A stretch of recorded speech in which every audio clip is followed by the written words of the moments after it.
امریکہ نے آبنائے ہرمز میں 2 جہازوں کو ناکارہ بنا دیا ہے۔ امریکی سینٹرل کمانڈ نے دعویٰ کیا ہے کہ امریکہ نے 12 تجارتی جہازوں کو راستہ بدلنے پر مجبور کر دیا، جبکہ 2 جہاز امریکی احکامات ماننے پر تیار ہو گئے۔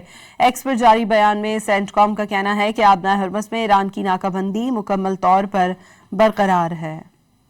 امریکہ نے آبنائے ہرمز میں 2 جہازوں کو ناکارہ بنا دیا ہے۔ امریکی سینٹرل کمانڈ نے دعویٰ کیا ہے کہ امریکہ نے 12 تجارتی جہازوں کو راستہ بدلنے پر مجبور کر دیا، جبکہ 2 جہاز امریکی احکامات ماننے پر تیار ہو گئے۔